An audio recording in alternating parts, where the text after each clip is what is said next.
And bring in from Joe Danette Motorsports in the Camping World Truck Series, Ron Hornaday is on TMD. What's going on, Ron?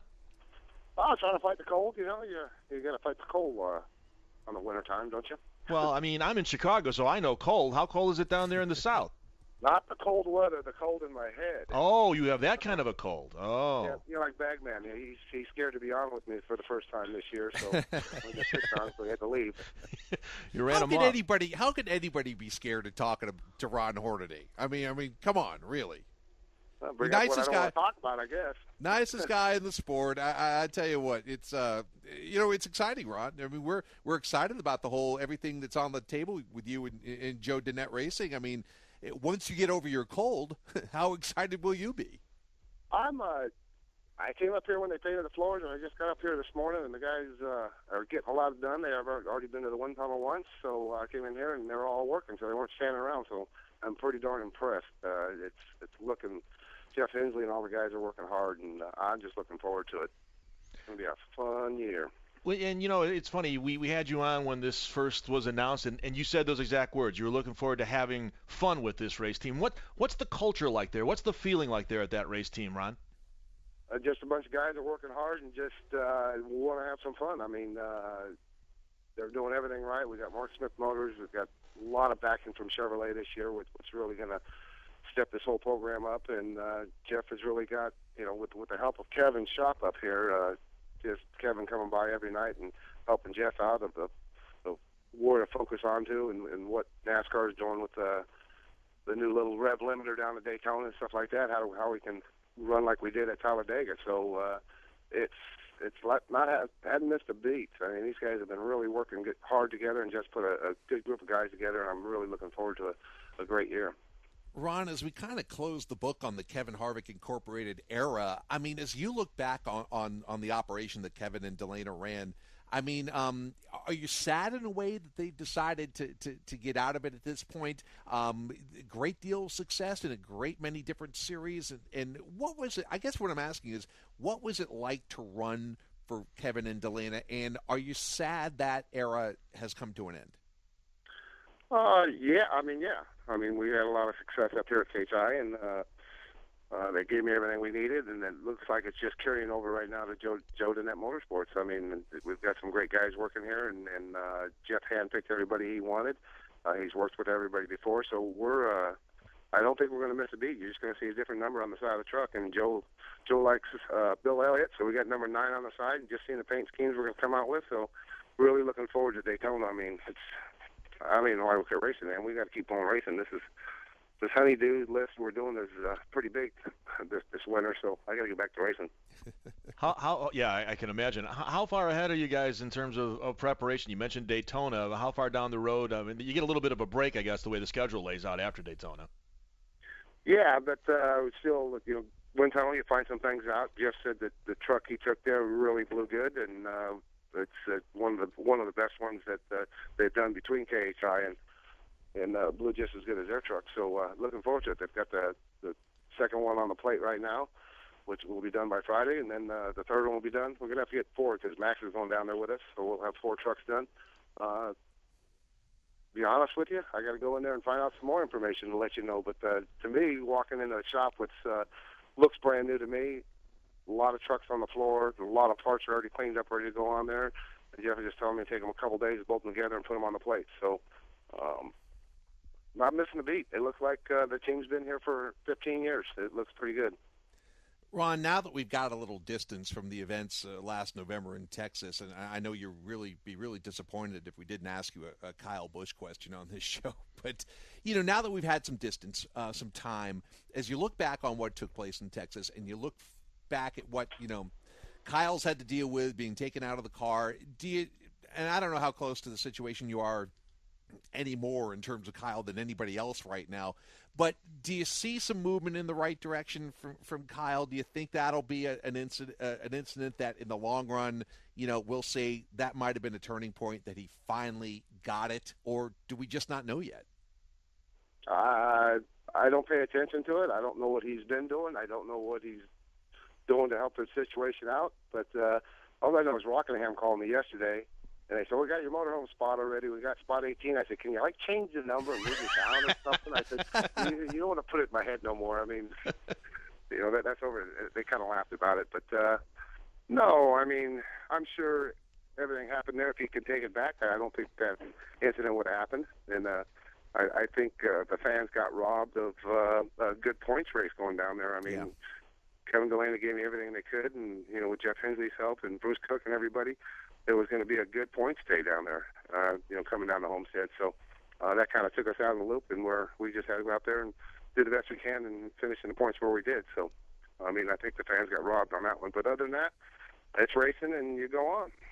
Ron Hornaday joining us here on the Morning Drive. He'll be in the number 9 entry out of Joe Dennett Motorsports in the Camping World Truck Series season, which will kick off at Daytona. I know you want to win every time you get behind the wheel, Ron, but what are the expectations going into 2012 for this race team in your perspective? Well, maybe win 6 to 10 races, because we won, 4 or 5 last year, and the championship. I mean, these guys been working really hard, and got Butler built seat back in it so I can fill these trucks. You know, last year we went to carbon fiber seats, and I just couldn't fill them, I guess, and Jeff's been hounding me about it. And about the middle of the year, I switched back where I started feeling more of the truck, and Butler Bill's been doing a great job, and they got me some new seats up here, so that'll help us out. But there's so many.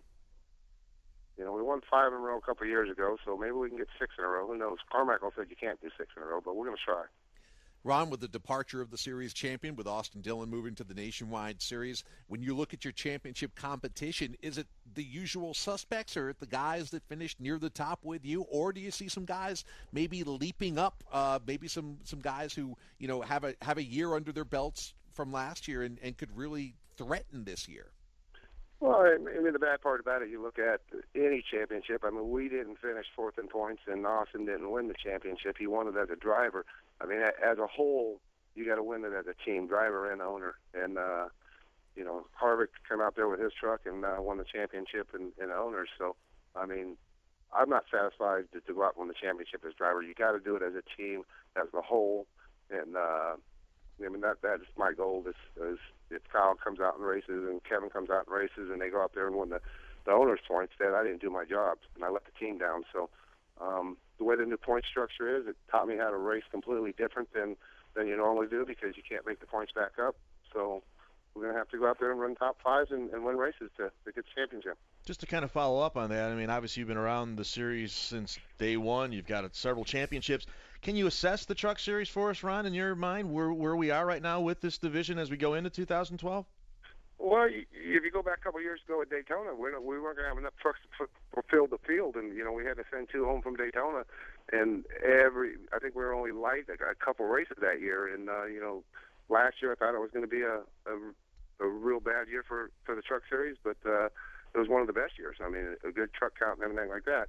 Going into it, you know, you're hearing about Jermaine's going out and this guy going out, but you hear new guys coming in. You know, we got Max coming up here, where he's going to be driving one of Joe's trucks, and it's you know, NASCAR had a 5-year plan for the Truck Series when it first started, and the first year they passed that. So, I mean, hopefully they got another 10-year plan, and we passed that this year. So, it's always exciting, the Truck Series. Just, you got new guys coming in, you got some old guys that still want to race, and you know, I'm hearing Jack Sprague's working on some stuff, and Skinner's working on some stuff, talking to Angie. So it might be a pretty exciting year for the Truck Series. You know, you bring up a great point with the field size. It's been discussed in the Sprint Cup Series, you know, 43 car fields. Do we need 43? Are we going to have 43 good entries with the sponsorship situations? I mean, in your mind, what's the optimum size car field? Because we've certainly seen 35 car fields put on a hell of a show in the Truck Series. Yeah, but you still it doesn't matter. There's a winner and there's a loser. So how many's out there, it doesn't matter. But you know, on a 500-mile race, you're going to need 43 cars, because you know you don't see it as much, but there's breakage and problems, and you don't see it as much anymore. So you're getting 43 to 42 cars finishing races. So depends how big the track is. I mean, you get a smaller track and put 43 cars on there, it's pretty darn exciting. But you get a big Daytona, and you have that one incident, and all of a sudden you got 20 cars running around, so you might need 50 cars. Who knows? I mean, they've been doing a great job, and when they cut the trucks back 10 years ago down to 36 trucks, We thought it was a slap in our face, but man, it's been putting on good racing everywhere we go. Before we let you go, you mentioned young Max Gresham, and we're going to talk to him later on in our show. What do you know about him? Size him up talent-wise and working with him as a teammate this year, Ron. Well, we're going to whoop him up. I mean, that's for sure. We're going to get him into shape. We're going to get him some good trucks to drive, and that's what it takes is good equipment. And, you know, you can be the best driver in the world, and if you ain't got the equipment, you can't do anything with it. So we're going to give Max everything that I have, and if he thinks that I'm getting something better, he can have my truck.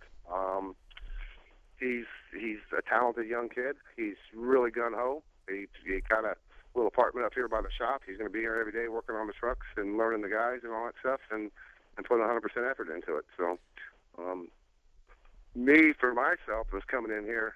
It's better for me to stay away because I've got my own ideas and I built my own stuff, and Jeff's been doing such a great job what he does. So I'll be the quiet guy and come in there and just race and have some fun and win some races for these guys, and we're going to teach everything we can to Max. Really gung-ho. We just pull his reins back, and he'll have a good year. Well, it's going to be a little bit of an adjustment for us to see you in that number 9, but I'm sure after a couple of weeks at Daytona and once the season rolls on, we'll adjust to it quite well. So, Ron, we appreciate your time. Hey, have a great season, great speed week starting off with Joe DeNette Motorsports, and we will certainly check in with you as the season progresses. Couple tire marks and champagne, it's all going to be the same. It don't matter what number's on that side of that thing. So I'm looking forward to it. We're going to talk more because we got some exciting things coming up here at Joe DeNette Motorsports, and I really appreciate the guys working hard, and going to have some fun this year. All right, Ron. Appreciate the time. Hope you feel better, and we'll talk to you down the road. All right, tell Bagman he blew it. I'll get him next time. Okay, I will totally tell him that when we get up the air. Thanks, Ron. That's Ron Hornaday from Joe DeNette Motorsports, the number 9. That is going to be weird to see Hornaday in the 9 truck. Yeah, I have a couple of names. So I every time I see the 9, I think, I'm still not quite used to Marcus being it. Every time I see the 9, I think Elliott and Kane now, and it's going to take a while for the eyes to adjust. Yeah, let's hit a break. When we come back, more of your phone calls. 866 Pit Lane, Fired Up Friday rolls on, and Johanna Long at the bottom of the hour. The Morning Drive. All right, who likes it and who doesn't like it? Sirius XM NASCAR Radio. Channel 90.